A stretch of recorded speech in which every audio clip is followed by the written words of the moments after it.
Persetujuan Tiongkok terhadap bendungan besar di Sungai Yarlung, Sangpo di Tibet telah memicu kekhawatiran geopolitik dan lingkungan yang signifikan sekaligus dipromosikan sebagai tonggak energi terbarukan.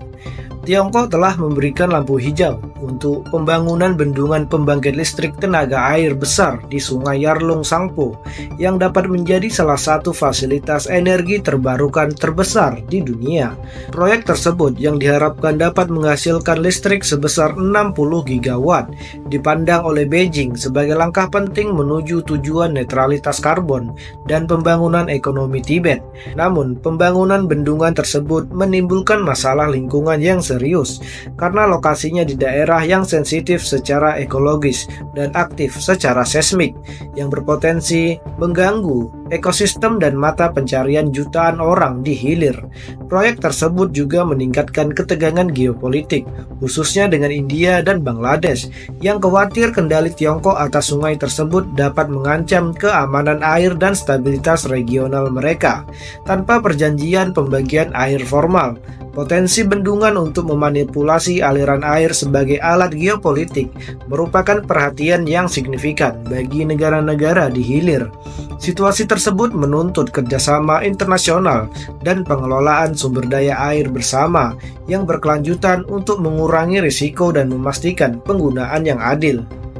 Perspektif Tiongkok, bendungan ini sangat penting untuk memenuhi target energi terbarukan dan memperkuat perekonomian Tibet, melambangkan kemajuan dan modernisasi. Kekhawatiran lingkungan, bendungan dapat mengganggu ekosistem alami, mempengaruhi migrasi ikan dan transportasi sedimen, serta menimbulkan risiko di wilayah yang rawan gempa bumi dan tanah longsor. Dampak hilir, India dan Bangladesh khawatir tentang berkurangnya aliran air yang berdampak pada pertanian, air minum, dan meningkatnya risiko banjir dan kekurangan air. Ketegangan geopolitik, lokasi bendungan yang dekat dengan perbatasan yang disengketakan menimbulkan kekhawatiran akan digunakannya bendungan sebagai alat pengaruh dalam pertikaian politik yang berpotensi mengganggu stabilitas kawasan. Dampak budaya dan sosial, proyek ini dapat menggusur komunitas lokal Tibet dan mengancam situs-situs penting secara budaya yang oleh sebagian orang dipandang sebagai bentuk dominasi budaya.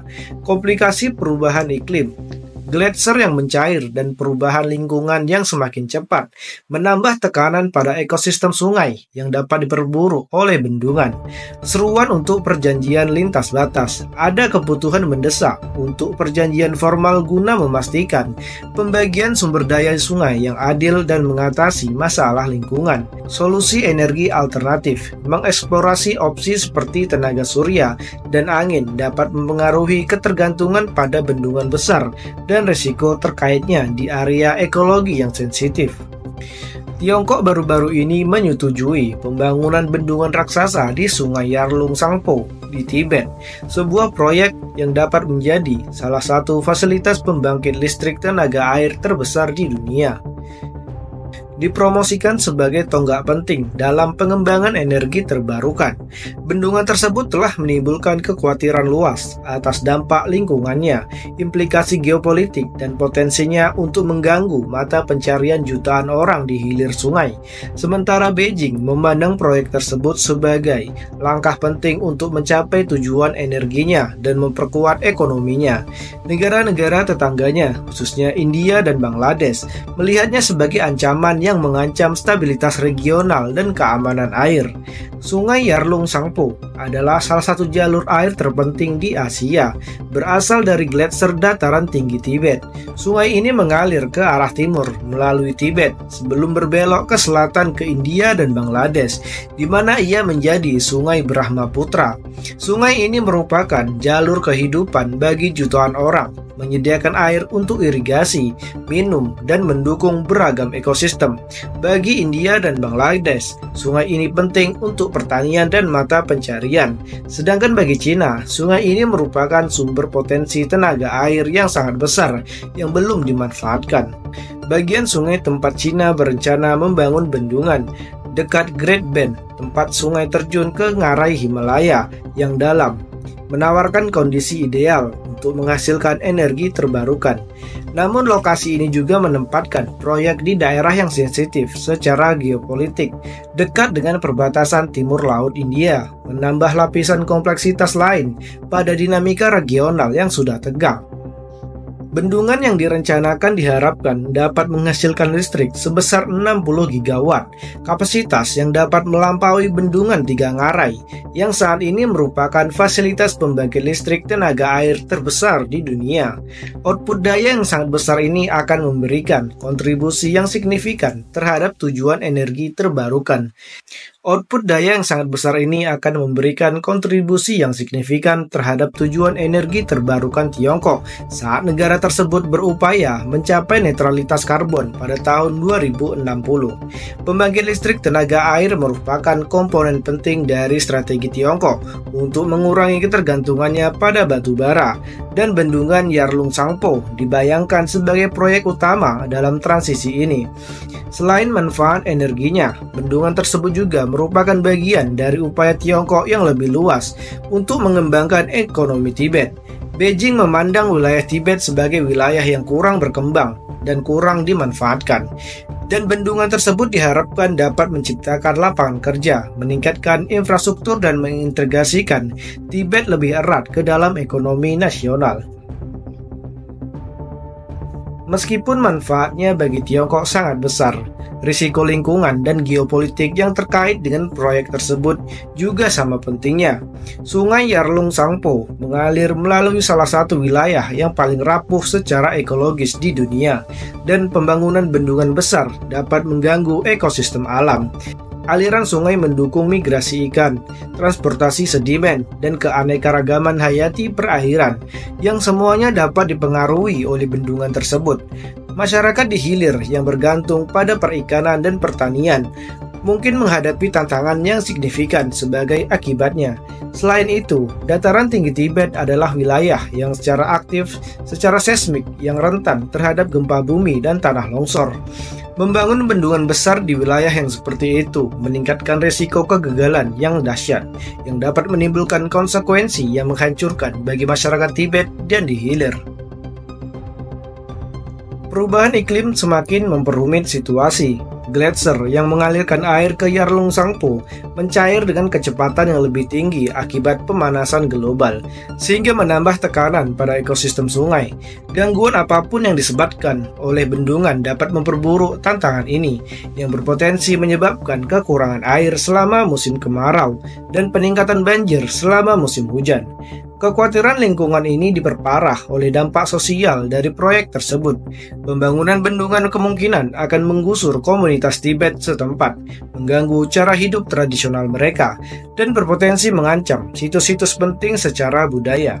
Para kritikus berpendapat bahwa proyek ini merupakan bagian dari upaya Tiongkok yang lebih luas untuk menegaskan kendali atas Tibet melalui pembangunan ekonomi dan infrastruktur, yang oleh sebagian orang dipandang sebagai bentuk dominasi budaya. Implikasi geopolitik dari bendungan tersebut bahkan lebih memprihatinkan. Yarlung Sangpo adalah sungai lintas batas, yang berarti perairannya dibagi oleh Tiongkok, India, dan Bangladesh. Dengan membangun bendungan di hulu sungai, Tiongkok memperoleh kendali yang signifikan atas aliran air, yang menimbulkan kekhawatiran di negara-negara hilir tentang dampaknya terhadap keamanan air mereka. India yang sangat bergantung pada Brahmaputra untuk pertanian dan air minum, telah menyatakan kekhawatiran yang kuat tentang potensi pengurangan aliran air. Negara-negara bagian timur laut India sangat rentan karena gangguan apapun pada sungai dapat menghancurkan pertanian dan memperburuk banjir selama musim hujan. Yang menambah kekhawatiran ini adalah kedekatan bendungan dengan perbatasan Arunachal Pradesh, wilayah yang diklaim oleh Tiongkok tetapi dikuasai oleh India. Proyek tersebut dapat semakin mengobarkan ketegangan di wilayah yang telah disengketakan ini. Bangladesh yang terletak di delta sungai juga sangat khawatir tentang dampak potensial bendungan tersebut. Brahmaputra merupakan sumber air penting bagi pertanian, perikanan, dan air minum di Bangladesh. Setiap perubahan pada aliran sungai dapat meningkatkan resiko banjir dan kekurangan air, yang mengancam mata pencarian jutaan orang. Baik India maupun Bangladesh khawatir bahwa Cina dapat menggunakan bendungan tersebut sebagai alat geopolitik, memanipulasi aliran air untuk memberikan tekanan selama masa pertikaian politik. Kemungkinan ini telah menimbulkan kekhawatiran tentang implikasi yang lebih luas dari kendali Cina atas sumber daya bersama yang sangat penting tersebut. Cina telah membela proyek tersebut sebagai hal penting bagi tujuan energi terbarukan dan pembangunan ekonominya. Para pejabat berpendapat bahwa bendungan tersebut akan secara signifikan mengurangi ketergantungan negara tersebut pada batu bara, membantu mengurangi emisi karbon, dan berkontribusi pada upaya global untuk memerangi perubahan iklim. Mereka juga menekankan manfaat ekonomi bagi Tibet dengan membingkai proyek tersebut sebagai langkah penting dalam mengintegrasikan wilayah tersebut ke dalam strategi pembangunan nasional Cina. Dari sudut pandang Beijing, bendungan tersebut bukan hanya proyek energi, tetapi juga simbol kemajuan dan modernisasi. Meskipun ada pembenaran ini, kekhawatiran negara-negara hilir dan pemerhati lingkungan tetap valid. Tidak adanya perjanjian pembagian air formal antara Tiongkok, India, dan Bangladesh memperburuk situasi. Tanpa perjanjian tersebut, tidak ada mekanisme untuk memastikan penggunaan sumber daya sungai secara adil atau mengatasi perselisihan yang mungkin timbul. India telah mengusulkan pembangunan bendungan sendiri di Brahmaputra sebagai tindakan balasan, tetapi proyek-proyek tersebut mahal dan memiliki serangkaian risiko lingkungan tersendiri. Tidak adanya dialog antara negara-negara yang terlibat membuat situasi semakin genting karena ketidakpercayaan dan kepentingan yang bersaing terus memicu ketegangan. Bendungan raksasa Yarlung Tsangpo menyoroti tantangan dalam menyeimbangkan pembangunan dengan keberlanjutan dan kerjasama. Di satu sisi, proyek ini merupakan langkah maju yang signifikan dalam energi terbarukan dan pembangunan ekonomi bagi Tiongkok. Di sisi lain, proyek ini menimbulkan pertanyaan serius tentang pengelolaan sumber daya alam bersama di era perubahan iklim dan persaingan geopolitik. Taruhannya tinggi bagi semua pihak yang terlibat, dan konsekuensi dari salah urus dapat menjadi bencana besar bagi kawasan tersebut. Untuk mengurangi resiko ini, ada kebutuhan mendesak untuk perjanjian air lintas batas yang memastikan pembagian sumber daya yang adil dan mengatasi masalah lingkungan. Tiongkok juga harus memprioritaskan perlindungan lingkungan untuk meminimalkan dampak bendungan dan membangun kepercayaan dengan negara-negara tetangganya. Kerjasama internasional bukan tindakan sepihak akan menjadi kunci untuk memastikan bahwa sumber daya sungai digunakan secara berkelanjutan dan adil. Solusi energi alternatif seperti tenaga surya dan angin juga harus dieksplorasi untuk mengurangi ketergantungan pada bendungan besar di daerah yang sensitif secara ekologis. Bendungan raksasa Yarlung Tsangpo merupakan proyek dengan potensi yang sangat besar, tetapi juga risiko yang sangat besar. Bendungan ini merupakan ujian bagi cara negara-negara mengelola sumber daya bersama di dunia yang semakin dibentuk oleh perubahan iklim dan persaingan geopolitik. Bagi Tiongkok, bendungan ini merupakan simbol kecakapan teknik dan komitmennya terhadap energi terbarukan. Bagi India dan Bangladesh, bendungan ini merupakan pengingat akan kerentanan mereka terhadap keputusan di hulu. Seiring dengan berjalannya proyek ini, kemampuan kawasan ini untuk menyeimbangkan pembangunan, pengelolaan lingkungan, dan stabilitas geopolitik akan diuji secara maksimal. Hasilnya tidak hanya akan membentuk masa depan Yarlung Tsangpo, tetapi juga menjadi preseden bagi cara dunia mengatasi tantangan serupa di tahun-tahun mendatang.